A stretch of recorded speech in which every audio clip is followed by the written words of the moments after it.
Assalamualaikum warahmatullahi wabarakatuh.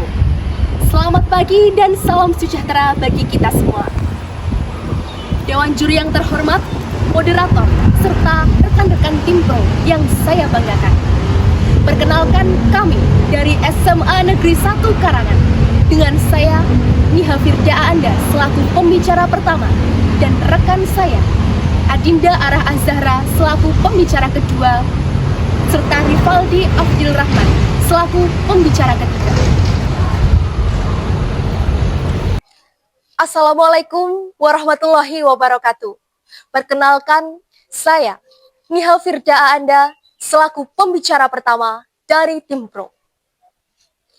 Pada kesempatan kali ini, saya menyatakan sikap bahwa saya setuju terhadap mosi kita, yaitu media sosial menjadi penyebab utama munculnya stigma negatif terhadap hukum di masyarakat.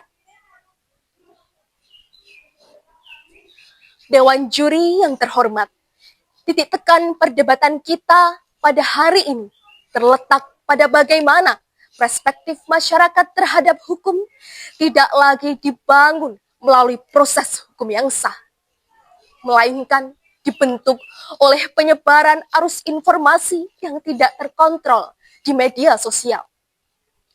Secara konstitusional, kebebasan berpendapat memang dijamin dalam pasal 28E ayat 3 Undang-Undang Dasar 1945. Namun, kebebasan tersebut juga dibatasi dalam pasal 28J Undang-Undang Dasar 1945. Disinilah letak persoalan mendasar kita ketika media sosial digunakan tanpa tanggung jawab, maka kebebasan berubah menjadi penyalahgunaan dan informasi berubah menjadi disinformasi. Secara iraj, isu apakah media sosial mempengaruhi perspektif hukum? Rule Sistem Hukum Indonesia menjunjung asas presumptions of innocence atau praduga tak bersalah. Analisis, di media sosial, seseorang dapat diadili hanya karena potongan video, narasi sepihak, atau framing tertentu. Conclusion, maka media sosial telah merusak asas fundamental hukum tersebut. Pada era modern saat ini, media sosial merupakan platform digital yang memungkinkan setiap individu untuk membuat, menyebarkan, dan juga mengakses informasi secara cepat tanpa batas ruang dan waktu.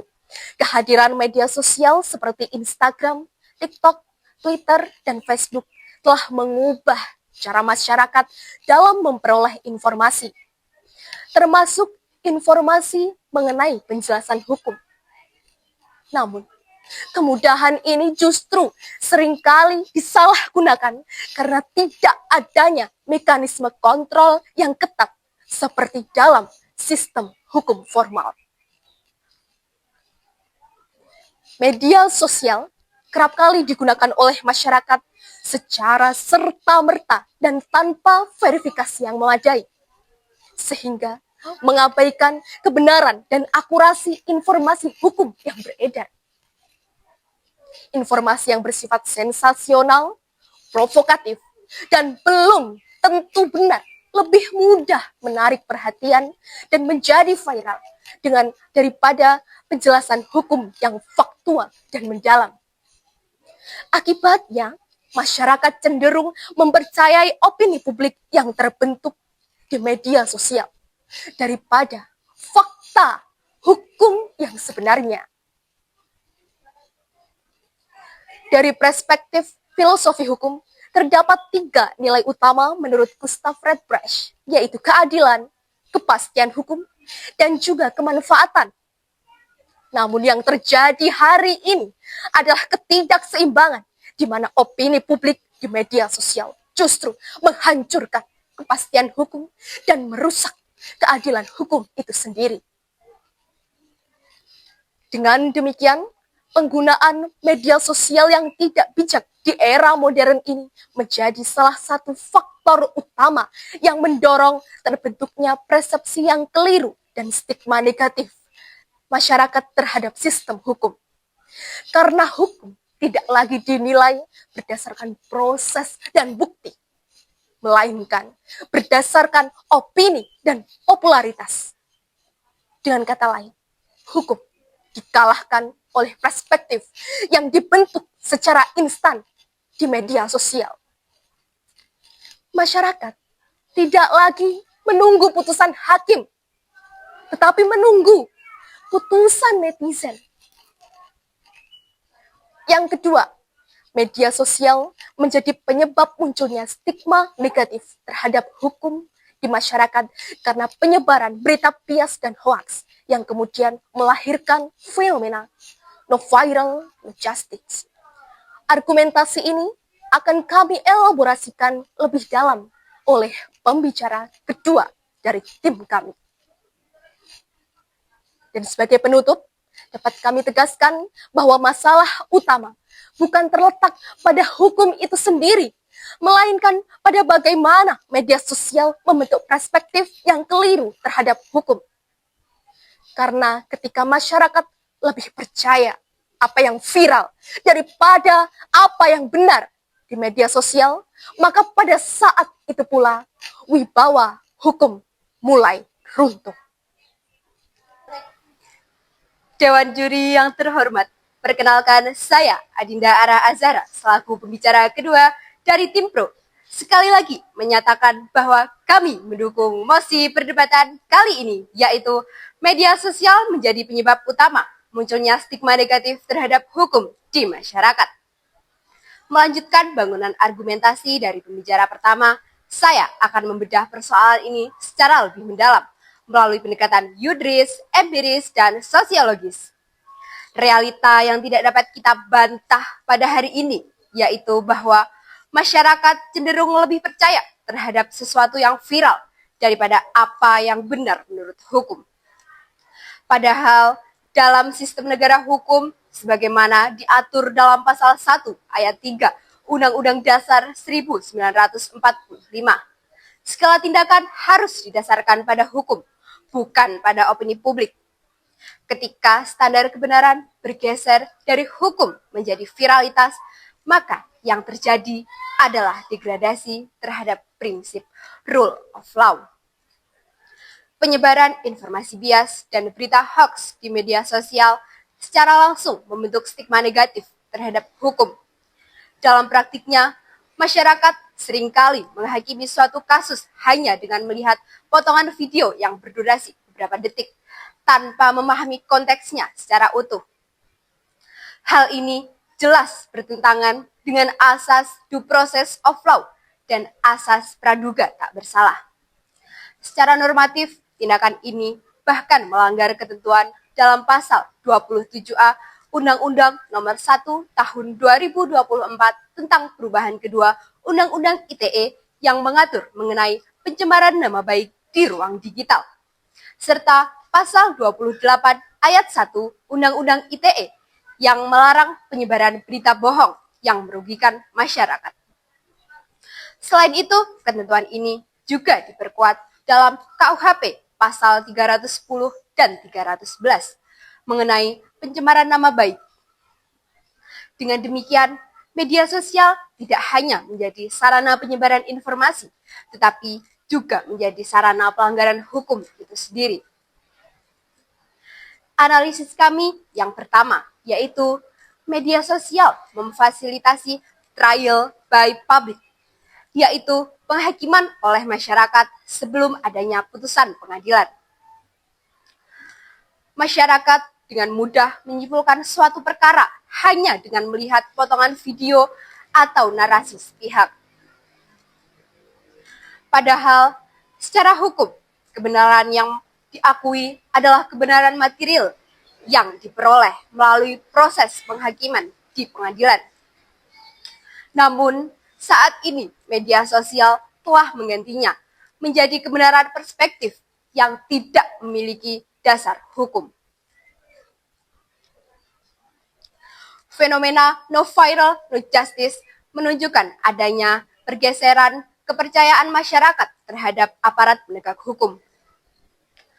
Masyarakat menganggap bahwa suatu kasus hanya akan ditangani oleh aparat penegak hukum apabila kasus tersebut telah menjadi viral. Sehingga muncul tekanan publik yang tidak sehat terhadap aparat penegak hukum. Padahal dalam prinsip hukum modern, penegakan hukum harus bersifat independen dan bebas dari intervensi, baik intervensi politik maupun tekanan massa. Ketika media sosial dijadikan alat tekanan, maka independensi tersebut menjadi terancam. Secara komparatif, negara seperti Jerman dan Jepang memiliki regulasi ketat terhadap penyebaran informasi di media sosial yang dapat mengancam proses hukum. Hal ini menunjukkan bahwa tanpa kontrol, media sosial memang berpotensi merusak sistem hukum. Dampaknya adalah munculnya persepsi bahwa aparat penegak hukum tidak adil, lambat, bahkan tidak kompeten. Padahal pada kenyataannya, proses hukum memerlukan waktu, prosedur, dan pembuktian yang tidak dapat disederhanakan seperti narasi di media sosial.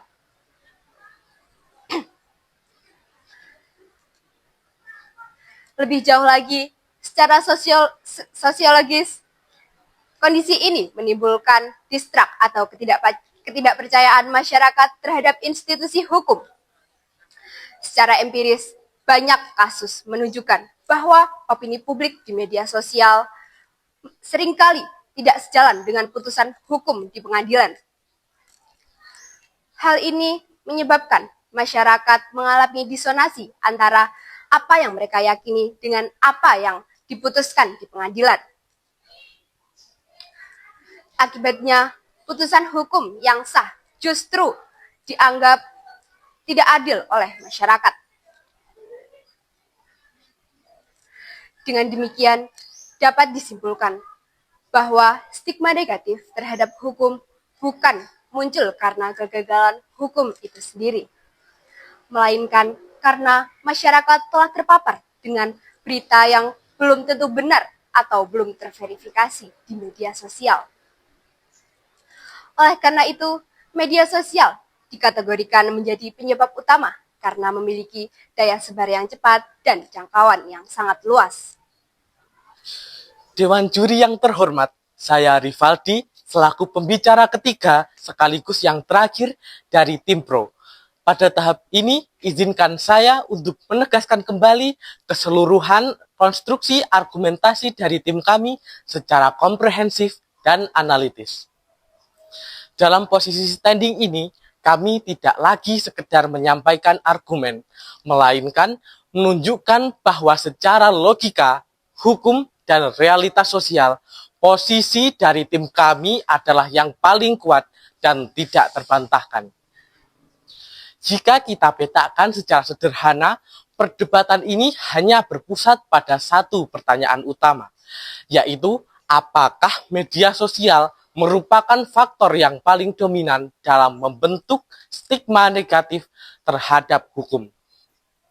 Dan melalui argumentasi yang telah disampaikan, tim kami telah membuktikan bahwa jawabannya adalah ya, secara tegas dan tidak terbantahkan. Izinkan saya langsung pada titik utama.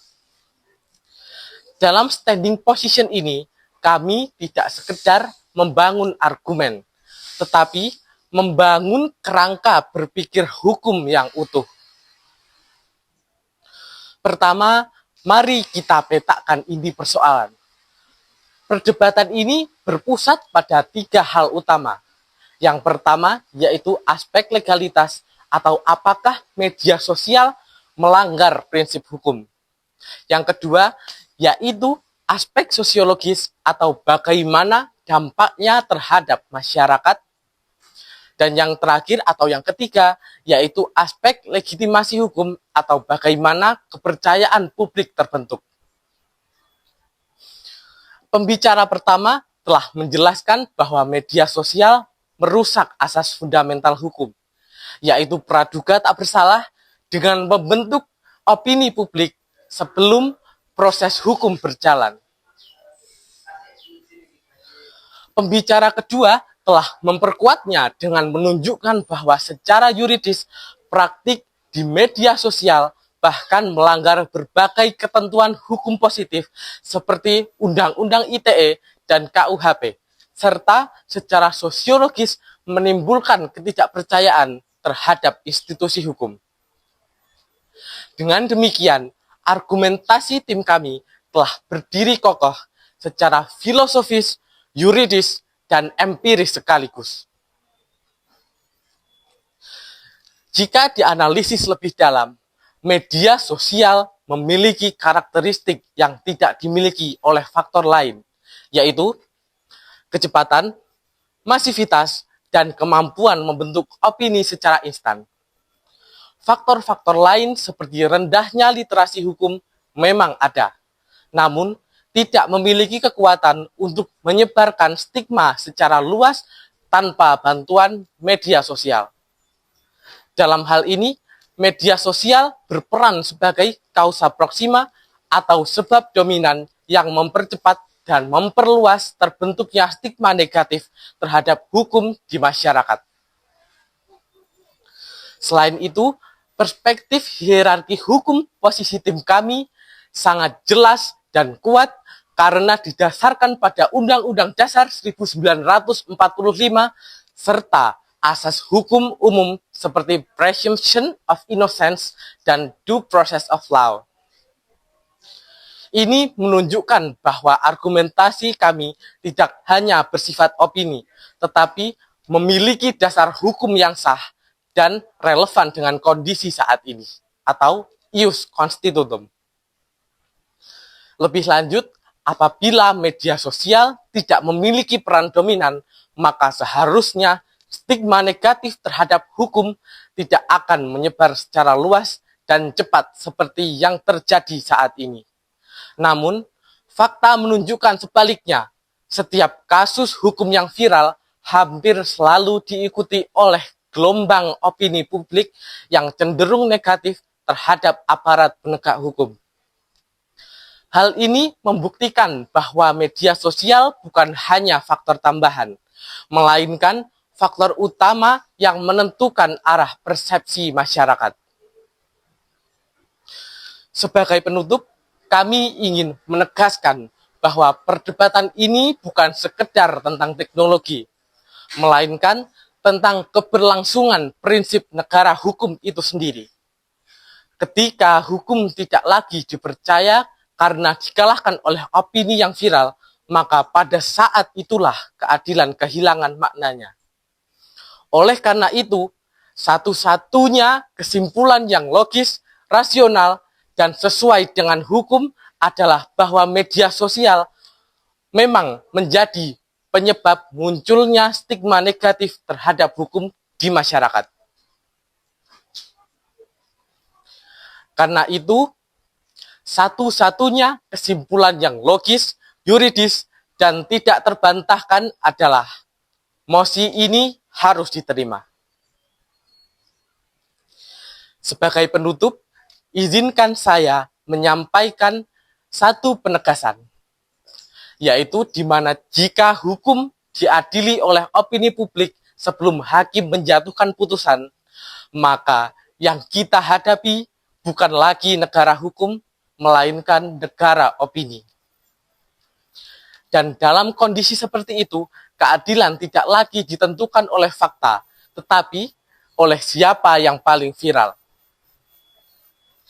Dari hal tersebut dapat ditarik sebuah kesimpulan. Ketika hukum dikalahkan oleh viralitas, maka keadilan telah kehilangan kekuatannya. Dan itulah alasan mengapa kami berdiri di sini, yaitu untuk memastikan bahwa hukum tetap berdiri di atas kebenaran, bukan popularitas. Sekian, terima kasih. Wassalamualaikum warahmatullahi wabarakatuh. Langkah sunyi menata hati bersih, terukir makna dalam setiap kasih. Semoga selalu menjadi pelajaran berarti, dan dari kami, sekian, terima kasih. Wassalamualaikum warahmatullahi wabarakatuh.